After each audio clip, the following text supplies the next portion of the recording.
Hey, good people. Hi. Thank you so much for tuning in to the It's About Time podcast. Significant apologies on my part for the delay in posting this officially fast video. For the last couple of days, I've been battling a flu that saw me lose my voice. I mean, that rarely happens. So, just realizing how important the voice is to this kind of work. But anyway, here we are. And for today's discussion, I really wanted to sort of create a premise around some of the conversations we'll be having in the next coming days and weeks around career choices and career decisions.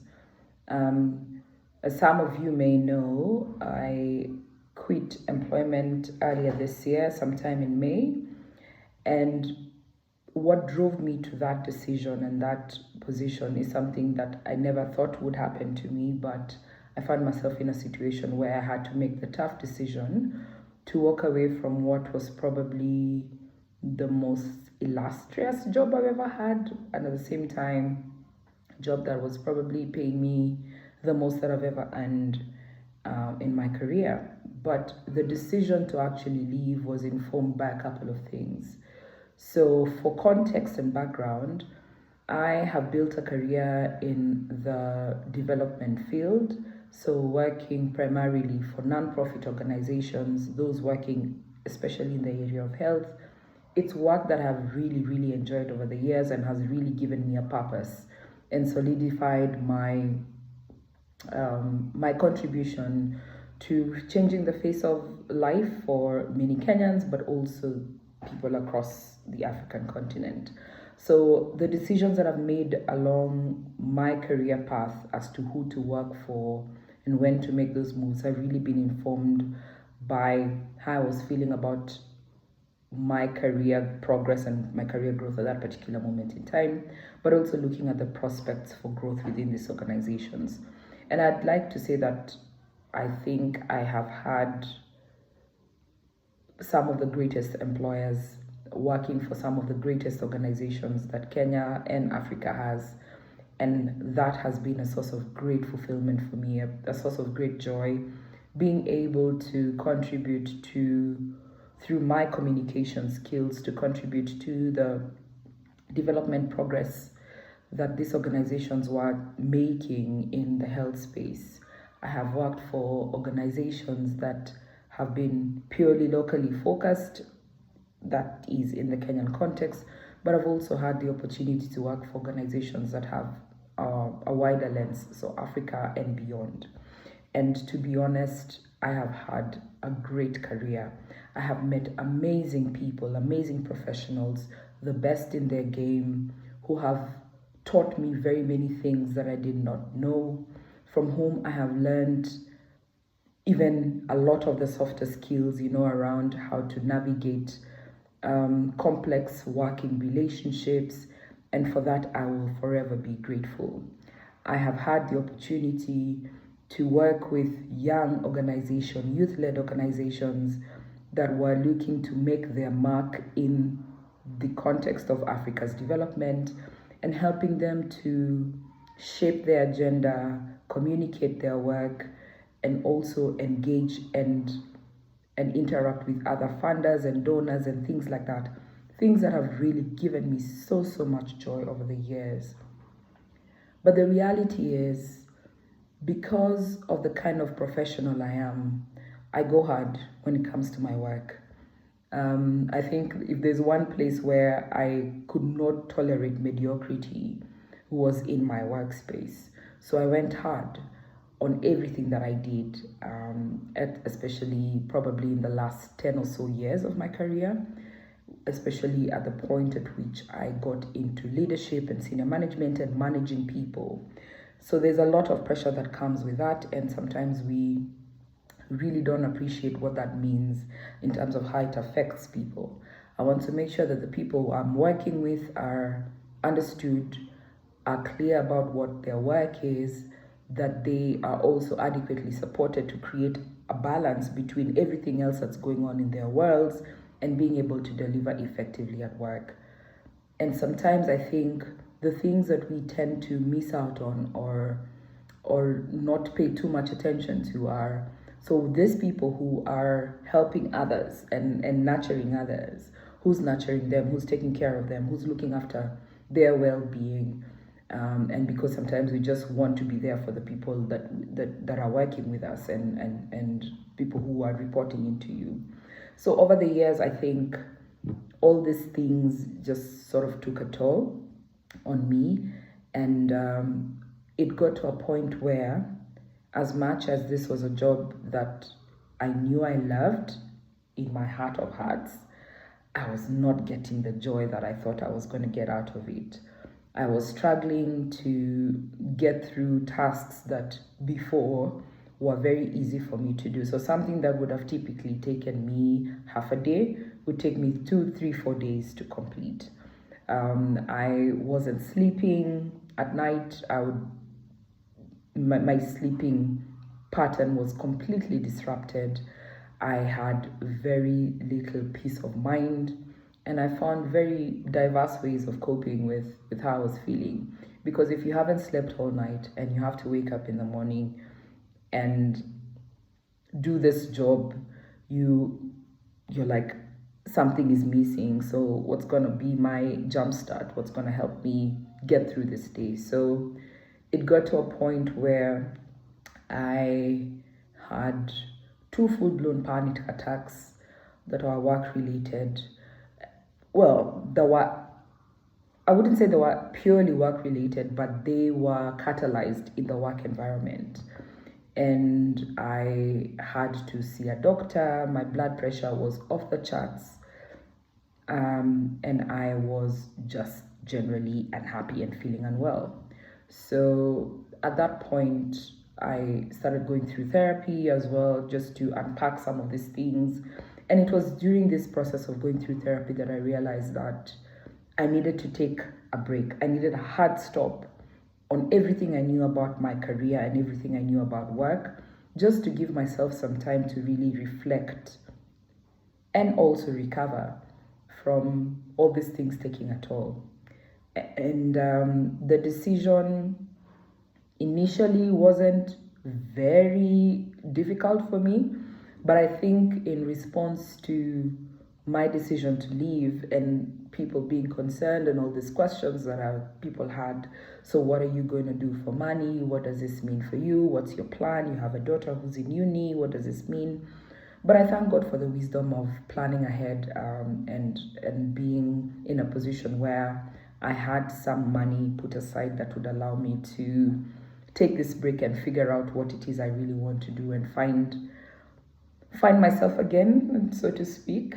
So it has been a couple of months now, since the month of May, and I will be honest that this 4 or 5 months have probably been the most refreshing months of my life in a long time. I have had such a great time just reconnecting with family, being intentional about spending more time with my family, especially my daughter, who was on break for about 4 months. From actually, I think, but around the time when I left my last working day, she was there with me, and we sort of spent this entire break where she was at home, just being together, doing things together, having deep conversations, things that have really, really filled my heart with so much joy. It also gave me a time to really go through therapy and get to understand what my challenges were, unpacking a lot of things that I did not even realize were a problem from way back when I was a child, things that were manifesting themselves in various forms in my present day, and being able to just figure out how best to navigate and address some of those issues. I have done a lot of work, a lot of self-reflection, a lot of digging deep into who I am, and made a number of additional radical decisions beyond quitting my job, but made a number of other radical decisions around my life, and I am gradually beginning to see the fruits of that. That said, I still have a deep desire to meaningfully contribute to Africa's development, and my choice around how to do it is just that. It is my choice around how to do it. And I'm beginning to very quickly realize that employment is not everything. It's a great opportunity because it gives you job security, pension, and all those other benefits that come with it. Some of the things that I've had to change are figure out what happens to my medical cover, just being able to set up a medical scheme for yourself. I was joking to a couple of my friends and telling them that for the first time in a very long time, I found myself running out of airtime on my phone. I mean, some of those things that we take for granted, right? Because when you're in employment, you'll always have somebody who's charged with topping up your phone and ensuring that you have adequate airtime and data bundles and things like that.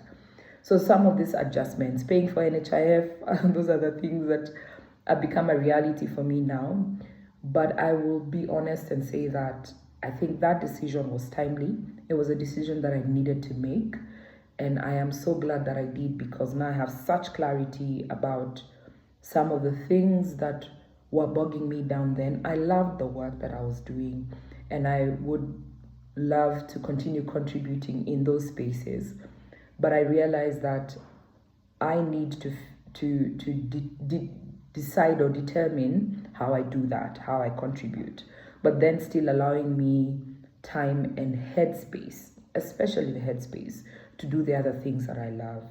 I think one of the things that really used to get to me during employment, especially on my last job, was that because it was such a high pressure job in a high performance based organization, by the time it got to the weekend, to Friday and Friday evening, Saturday, Sunday, were just days where I just wanted to be by myself. I didn't want to hang with anybody. I just wanted to, in most times, I just wanted to sleep. And I realized that the culmination of all that stress was really, really taking a toll on my body and on my well-being. And since then, now that I've sort of detached myself from that sort of high pressure, Monday to Friday, January to December kind of thinking, I think I'm a lot more creative around around things and giving insights that are so meaningful, as opposed to giving insights because they are time bound and pressure bound, and ultimately this will be tied to some form of reward or merit or whatever. Just doing things because they are important, and whether they bring a benefit, a reward, an outcome is sort of second level thinking, right? It's just being able to do the things that I think are important, and knowing that I've made a meaningful contribution. And I know many of us are probably in that space, especially if you're in my age group. You've been working for 20 or so years, constantly on the grind to make ends meet, but also in an attempt to find something that's fulfilling and giving you joy.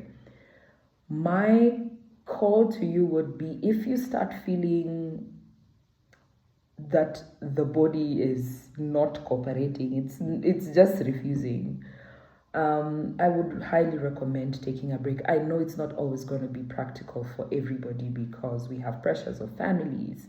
Many of my peers have young families and many other commitments, be it family or whatever, and therefore making a decision of this nature may not be the most obvious thing for you to do.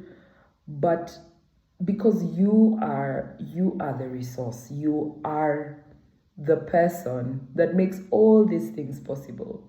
So my advice to you is that even as you want to advance in your career, you want to make more money, you want to make meaningful change, take time to listen to your body, take time to listen to your heart, take time to listen to what your mind is telling you. When you find yourself in situations where things that took you minutes or hours to complete are now taking days, then that should be a sign that something is off. And thankful for employers who allow people to take time off work. But again, that time off work is limited because after X number of days I have to go back to the grind. And some of those things are not far removed. Then you can't shut it off, right? Even if you're taking a holiday or you're going on a vacation or whatever, it will always be at the back of your mind that you're going to get back to work, and that in itself can cause some level of stress. I feel that being able to take a break, be it a sabbatical or whatever works for you in your circumstances, is something that I highly recommend, especially for us in the older ages, people who've been working for 20 plus years, but also for the younger generation. I think the biggest lessons that I've learned is it's important to make the money, make the paper, very important. That's how we pay bills, that's how we function, that's how we support the people we care for, and that's how we can afford ourselves the things that we desire. But money ultimately shouldn't be the motivator. To be honest, if you want a career that is meaningful, let money not be what drives you. Let purpose and finding a job that aligns to your purpose. And sometimes the job market might not have that kind of offering for you. So what is it that you could be doing at a personal level to give you this purpose, but at the same time make you money? I know it might sound a little bit idealistic, but trust me, been there, done that. I have learned, and I have worked hard, and sometimes harder than smart, right? And that's the other thing, work smart. How can you work with other people to help you achieve your goals? I know it might be a bit difficult for people who tend to be perfectionists at work, people who want everything to be just right. That in itself already adds additional pressure onto you, because a lot of these things may need to pass through you. As much as you're delegating work, as much as you're allowing other people and building their capacities to do this work, it puts a lot of pressure on you as well, because you want to give the best. And giving your best is great, but it's giving your best at what cost? I'm not advocating for mediocrity, but I'm just saying, just know your limits. Know when to ask for help, know when to collaborate, know when to bring other people in to help you achieve your goals, know when to stop. Particularly knowing when to stop is so important. I am glad that I did that. Unfortunately, my body had to get me to that space, but the fact that I did it is a good thing, because now that I look back, it also allows me to take stock of the great work that I've done. And sometimes when you're in the rat race, when you're moving from one situation, one work challenge to the next, and one work task to the next, and one investment to the next, you actually tend to lose track of what you've done. And even when other people tell you you did a great job on this, or have you forgotten about this, you almost always don't see it. It takes you actually stepping back from that situation to be like, oh wow, I did that. And because of this thing that I did, we have this result. And it will not always be possible for you to see it when you're in that work environment. So my advice would be, when you can, when the situation allows, take a break.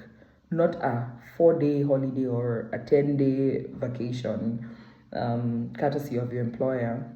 Just take some meaningful time to step back and just evaluate things and figure out, do I still want to do this? And if I do, what are the things that I need to change for me to feel fulfilled, for me to be more productive, for me to actually appreciate what it takes, not just from me, but also from others and from the people who support me to actually get these things done. And you will be better by just allowing yourself to go through those kind of motions and get a deep sense of fulfillment, but also an opportunity to really reflect on the things that matter to you. So that said, I am still on the journey of figuring out what this next phase looks like for me. But the other thing that I've also learned is that in Swahili, the saying goes, chema chajiuza. Chema chajiuza means that your good work, for whatever reasons you do it, will always be what positions you in the eyes of people who are looking for people like you. So as much as I really wanted to take a meaningful break for at least 6 months, I've had people come up to me and ask me to help them with different things, which has been useful in terms of offering sort of that insight around what my contribution could be. And it has really gone a long way in helping me identify things that I could be doing in this new phase of my career. And I'm really, really grateful to the people who have reached out. It takes a lot of trust and confidence in one's ability to reach out to you to ask you to do certain things, and I am so grateful for that. But I also recognize that it wouldn't have been possible if I hadn't gone hard when I did, when I've had opportunities to interact with them. So in whatever you do, bring your A game, because not bring your A game because it will make you money, just because it will make you money, but bring your A game because this work is important. And by bringing your A game, people notice, people see what you're doing, people appreciate your effort, they appreciate your time and your input. And when the time is right, they will be willing to engage you to help them get certain things done. So I guess the message in this podcast today is, yes, go hard for the things that matter for you as far as your career is concerned, but in the same time, pace yourself, but also allow yourself time to just disconnect from the work environment and re-strategize if you need to, rethink where you are, who you're working with, who you're working for, and whether that really fits into all these other things that you want to do for your life. And with time, you realize that we need it. We all need it. We might not realize it, but we all need it. So I hope you take something meaningful out of my chat with you. And I really look forward to connecting with you in the next couple of episodes where we will go a little bit deeper into the specifics around careers, especially for those people who are working in the development sector. I have learned so many things about the art of development. Yeah, I know it's not an art, but I'd rather, for purposes of this podcast, I'm going to call it the art of development, and the intricacies of working for non-profit organizations and what it really means in terms of, are we really making a difference? Are we leaving a community that we've interacted with better because we were here? Have we left them without the need for an organization such as ours in the next couple of years? So we'll be unpacking a lot of that stuff moving forward. So if you're interested, please follow this podcast on Instagram and on Spotify as well. It's about Miss J's It's About Time. And I really look forward to us having more meaningful conversations around career choices and career decisions and how we can be the best professionals that we can be. Thank you so very much, and I look forward to seeing you on the next one. Ciao.